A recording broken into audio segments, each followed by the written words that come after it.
This is my 1602 Shipwreck Dutch East India Company bell. So how much you pay for it? $700. The 1931 Rio Flying Cloud. This is pretty cool. You mind if I start it up? Ready? Go ahead. Oh my God. A seller arrives with something that sounds huge. A letter from John F. Kennedy thanking his father for a carved likeness. The seller shows newspaper clippings and photos, claiming his dad was a known woodcarver who even taught classes and judged shows. The seller's asking $2,500. Sentimental weight plus presidential ink equals high expectations. Rick's face goes from curious to calculating, provenance or nothing. This is a letter from President John F. Kennedy sent to my dad, thanking him for the wood carving that he carved, portraying John F. Kennedy during the 1960 debates with Richard Nixon. Okay. In this case, it's from Senator Kennedy because it's dated January 13th, 1961.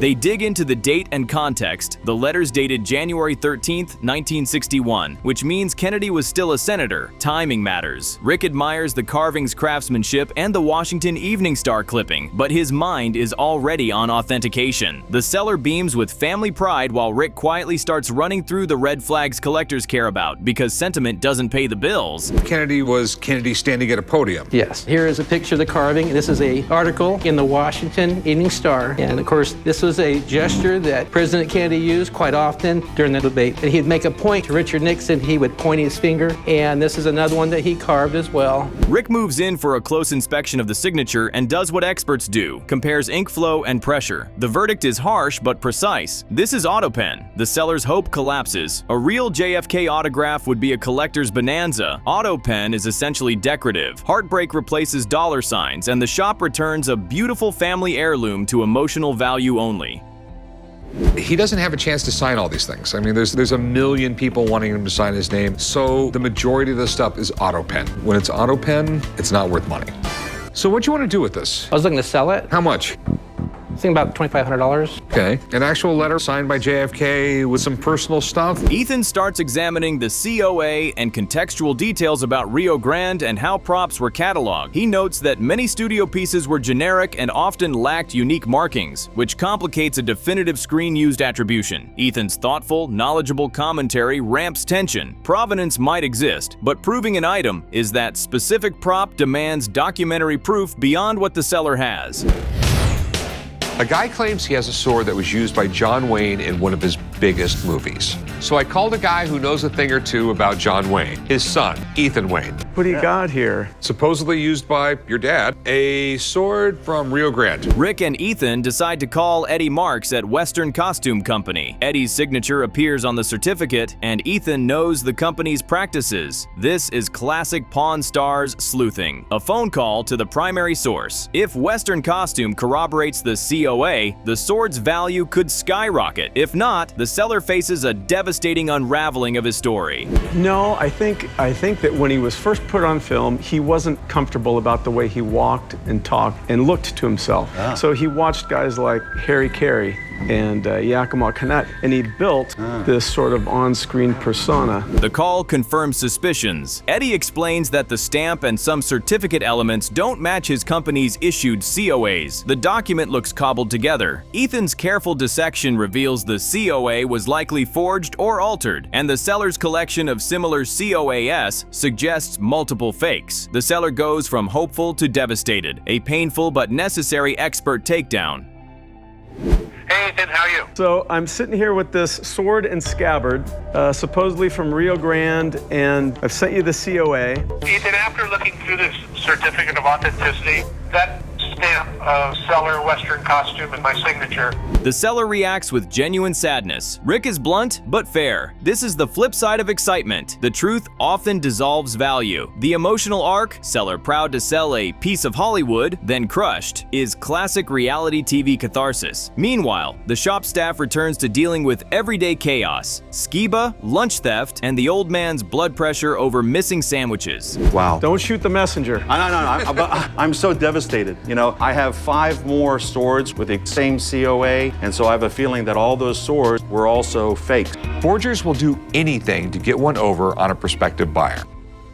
Next up, swagger and history. A Marine vet brings in a hero sword claimed to be used by John Wayne in Rio Grande and wants around $12,000. Rick instantly perks up. John Wayne provenance is prime material. The seller says he bought it from Western Costume Company and hands a COA. Everybody's antennae go up. If true, that sword could jump from prop to prize collectible, but Rick won't buy the story sight unseen. I've got a hero sword here for you. A hero sword. Yes, it was used by John Wayne in Rio Grande. Hey, John Wayne, Yeah. your guy.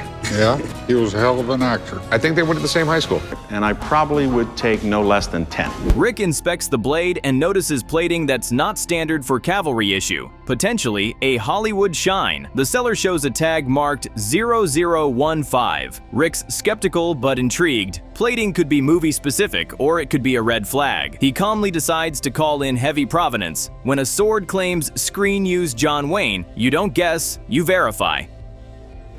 All right. I probably have seen Rio Grande. I do not remember the plot. Rick, anything John Wayne, those was classic movies back in the day.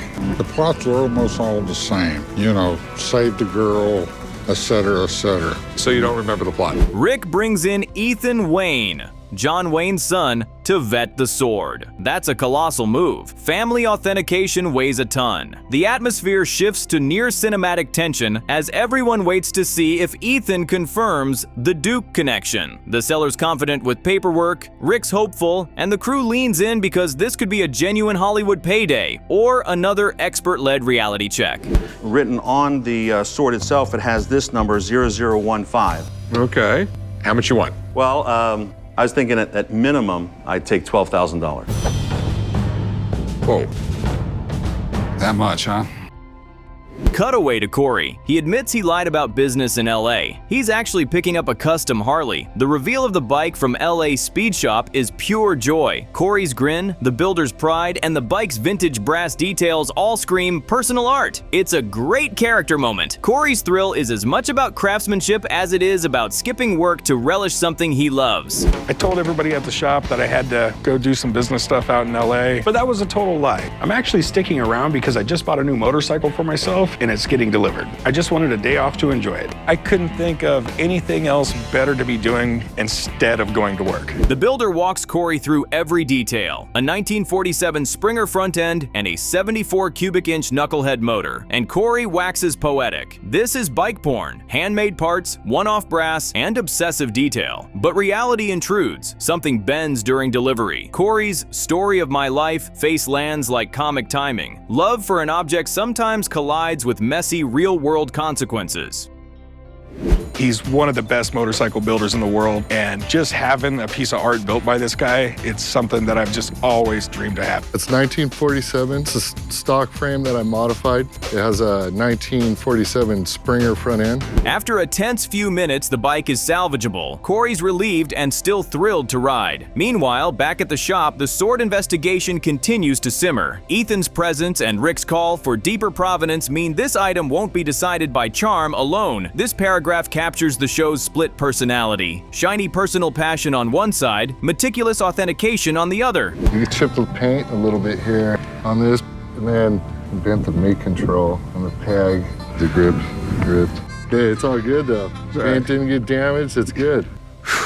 It kind of was in slow motion. I didn't know if I should cry, if I should laugh. A seller walks in with an antique cigar store countertop lighter, early 1920s to 1930s. He explains the spark jumps from a wire to the reservoir rim, originally gasoline, with an asbestos wick. He even installed reproduction period style batteries so it looks era correct. Rick's eyes light up. This thing screams classic shop centerpiece and Danger Ranger all at once. Seriously, look at that reaction. This is an antique cigar store countertop cigar lighter. Do you know what year it is? About 1920, 1930, right in there. Okay. What happens is you've got this little wire at the end that jumps a spark. They demo the safety switch. Press down until the vibration stops. Then the flame ignites to light a cigar. Release, and the spark returns to snuff it out. It's wonderfully over-engineered 1920s tech. The seller kept the cigar burns and nickel patina for character. Rick's sold on the cool factor, but he's still got to keep the money right. Can you believe this drama over a lighter?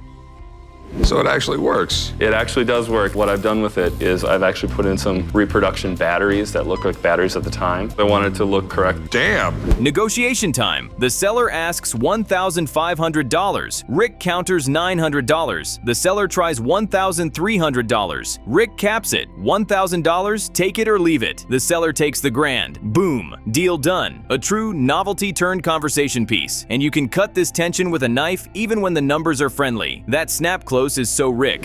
So there's a switch on the inside so that when you go further enough, you hear that the vibration stops. So it's perfectly safe. Yeah.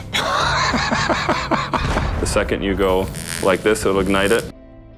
A history buff arrives with a check signed by Aaron Burr. Rick gives the lightning recap. Burr, Jefferson, Hamilton. Yep, that duel. The check lists £3, which Rick explains equals roughly 3 pounds of silver, several $1,000s in the 18th century. Big money for the era, bigger controversy for the signature. The seller hopes for $2,010. Wink at Hamilton on the 10, but says he'd go as low as $700. Aaron Burr, pretty colorful person in American history. He tied Jefferson for President of the United States. It was the last year of the vice presidency of Burr in which he shot Hamilton. They review details. The COA is on the back. The check reads, New York, May 3rd, 1788. Canceled with a line right through the signature. Standard back then. Rick wants expert eyes to confirm the autograph and help price it right. Classic move. Authenticate first, then negotiate. You can feel Rick's gears turning. Talk about a twist waiting to happen. The terrible thing is, it just didn't work out well for Burr. I mean, no one liked him after this. Imagine today if the vice president killed somebody in a duel. And Aaron Burr wasn't just a vice president, he was a founding father. Expert Stewart from the historic documents world rolls in. He rehashes the duel's wild logistics. Illegal in New York, so they crossed into New Jersey where it was less illegal. Also, Burr and Hamilton? Dogs in a room. Instant hate. The theater of it all adds spice, but the ink is what pays. Stewart readies exemplars. We're going signature hunting. Is this the item you called me about? This is the item. This is an Aaron Burr canceled check. Very cool. I own Stewart Let's Historic Documents, a firm that buys, sells, authenticates, and appraises historic documents. Rick trusts no certificates of authenticity. Stewart's telltales. Burr tilts his signature approximately 45 degrees to the right and flattens the tops of his R's. He checks the angle, compares strokes, and nods. It's signed by Aaron Burr himself. Rick beams. Authentication lands, hearts race, wallets get ready. Seriously, watch that reaction. Priceless. Now the only question is, what's it worth? All right, first off, is it really Aaron Burr? And the way they canceled the check, does it affect it? Because it's going right through the signature. Does it affect the value? I don't think it really does, because every single check from that time period pretty much is canceled out. Valuation gut punch. Stewart pegs it at $750 retail. Why so low? Burr's reputation dims collectability. He's no Washington. The seller winces. Rick cracks a challenge him to a duel joke to lighten the mood, but numbers are numbers. Drama overload. Authentication high, pricing reality check. I did not see that coming. I was hoping for more than that. A shame to hear. Well, Aaron Burr sort of has a, for lack of a better word, a negative reputation in the collecting field, and reputation is collectability. Well, I've seen cutouts go for better prices than that. I'm not sure that I agree with it. Rick offers $500. The seller pushes back, citing the frame and antique wood. Rick shrugs. He's seen $25 framing. They volley with Hamiltons and math jokes, inching up. Final handshake at $610. It's a clean, clever close with just enough banter to keep it spicy. Expectations versus reality. Collecting in a nutshell. Thinking like $500 is a really fair price. Well, is that just for the oil painting on the frame, or is that for the check? Well, that's not an oil painting. It's a reproduction of an oil painting, but the framing's already been done, and that's an expensive procedure. Outside, a seller pulls up with a 1960 Chevy Corvair, first model year, non-stock horn, undeniably cool vibe. She wants $10,000, bottom line $6,000. Rick lights up on the history, rear air-cooled engine, compact 26 miles per gallon, GM's radical pivot to compete with VW and Porsche. It was modern, slick, and absolutely a conversation starter, then and now. A girl just came in and said she has an old car she wants to sell. Corey and I told her to meet us around back. I love old cars, and I also love an excuse to get off the sales floor. What do we have here? Inside, we see seatbelts added, safety nod in a car forever tied to Ralph Nader's unsafe at any speed. Rick notes how that crusade led to safer windshields, belts, energy-absorbing wheels. Pop the trunk, pancake motor out back, large fan, no radiator. Super quirky and undeniably collectible. Chum's wide-eyed, Rick's intrigued but cautious. Can you believe this drama over engineering?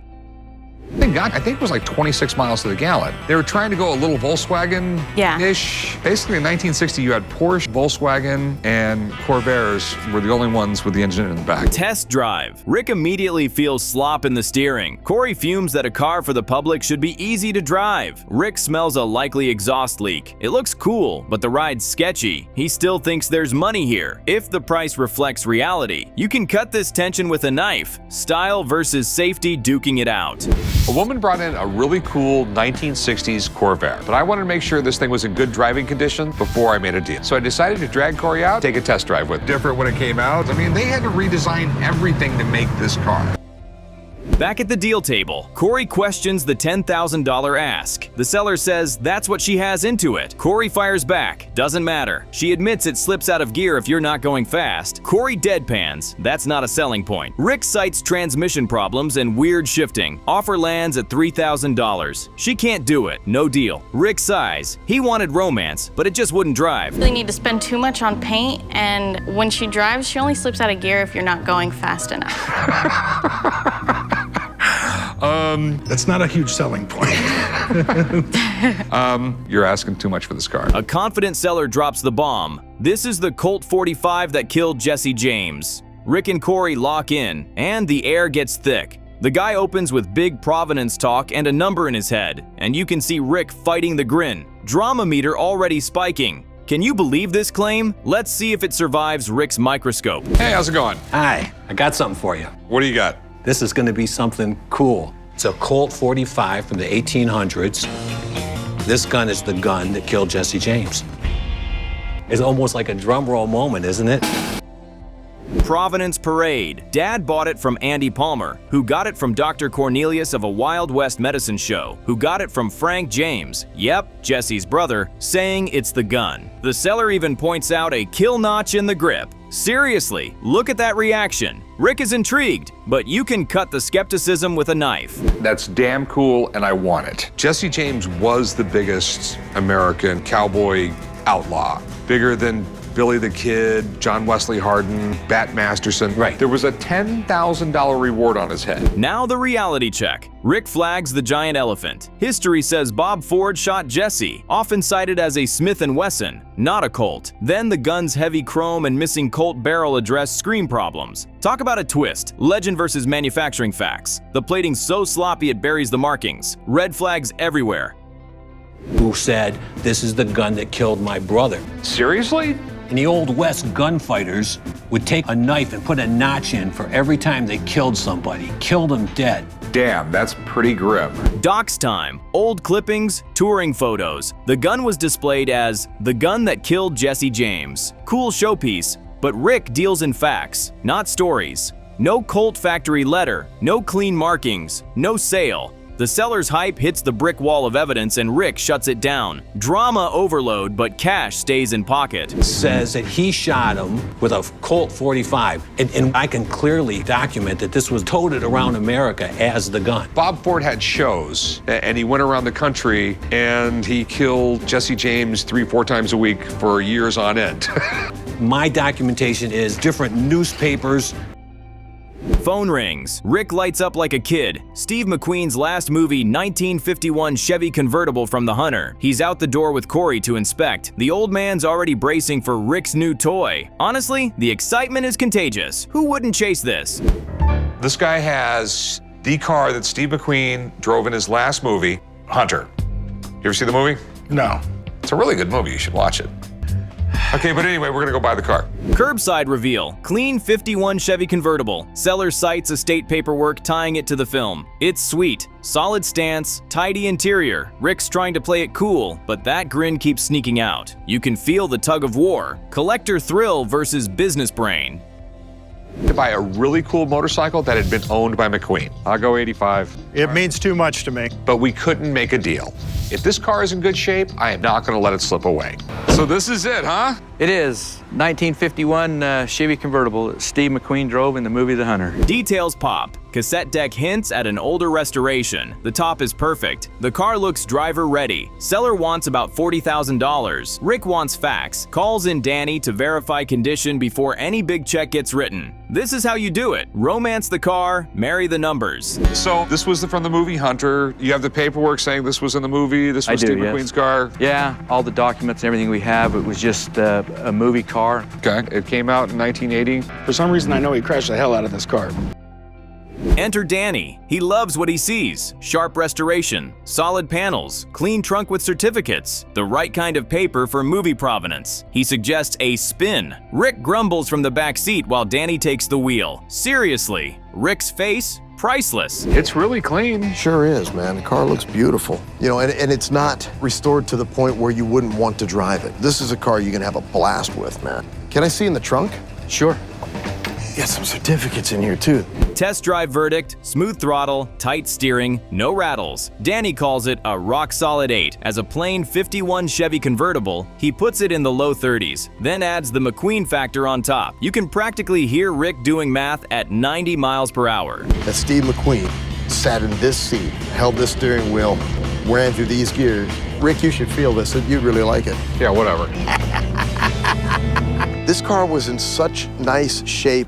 My job was easy today.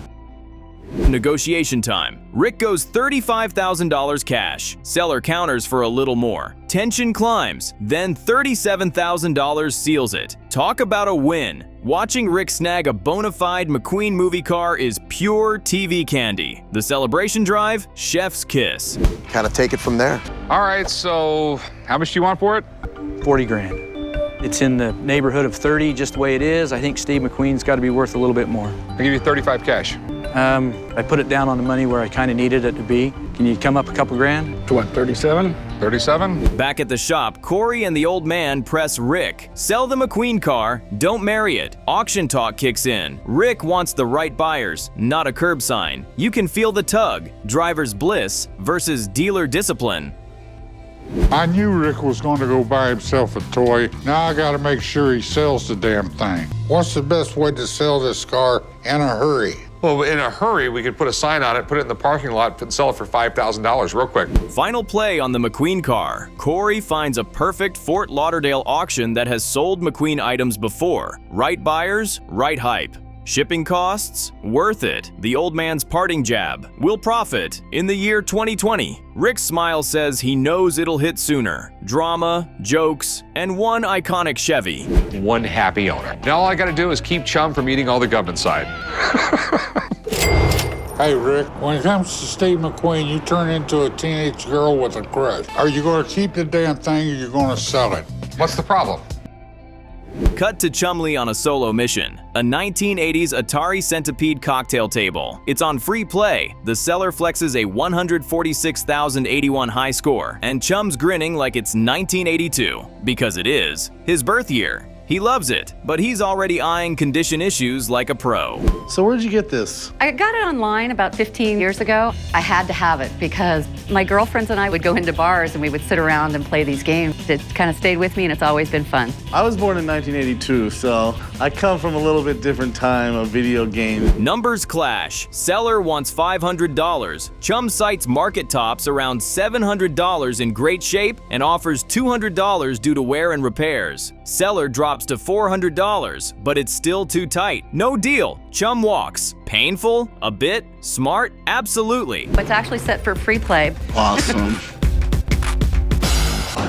Ooh. I think my high score still stands. I just wanted to make sure it was working good. Okay. How much are you looking to get out of it? I'd like $500 for it. A woman rolls in with a heavy bronze bell stamped VOC, and Rick's eyes light up instantly. She grabbed it in Indonesia for $700, claiming shipwreck salvage. Rick's already picturing treasure catalogs, while we're all squinting at that white, crusty corrosion like it's the bell's criminal alibi. Can you believe this drama? If it's real, jackpot vibes. If it's fake, Heartbreak City. This is my 1602 Shipwreck Dutch East India Company bell. Okay. Do you lose this when you're like in the Navy or something? Watch it, son. It takes up room, and actually I've been tripping over it. So where'd you get it? Well, I was traveling in Indonesia, and I went into this like little shack shop. Cue the old man side-eye. He's not buying the ocean-aged look. He says if it sat in salt water, it'd be way rougher. Rick fires back with a classic Vegas cynic line. In the Orient, they fake everything. They fake toothpaste. You can cut this tension with a knife. They agree to call an expert before a single dollar changes hands. Smart move. So how much you pay for it? Well, $700 cash. And when I got home, I looked up online and saw that this logo, this VOC, was Dutch East India Company. The Dutch East India Company was the biggest trading company in the world, from the 1600s all the way through the 1700s. Expert time. Carl shows up and immediately decodes the VOC story. He explains the Dutch East India Company slapped 1602 on cannons and bells for ages, and tons of those ships went down in shallow water. His take? Natives likely dragged it ashore. It sat around for ages. The kicker? He's positive it's genuine and dates it to around 1760. Talk about a twist. I don't think this thing was in salt water for any period of time to amount to anything. Well, you're right. 90% of all shipwrecks are in shallow water. In fact, most of them are sticking up. You know, they hit the reef and they pretty much stay there. Then Carl casually drops the bomb. He'd place it in a treasure auction at roughly $15,000. Drama overload. The seller's face is pure shock. Seriously, look at that reaction. Rick's now laser focused. He wants this bell bad. The old man lurks with budget keeper energy while negotiations hover like a storm cloud about to burst. I'd lay my reputation on it. I think this could be put into one of the treasure auction catalogs, and they'd probably go somewhere $15,000, give or take.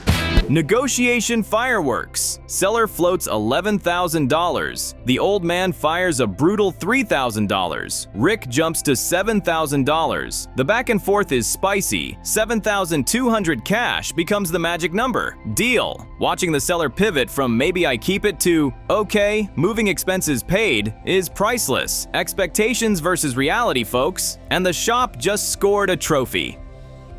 Well, it doesn't fit in my place anymore, and I want it to go to somebody who really wants it.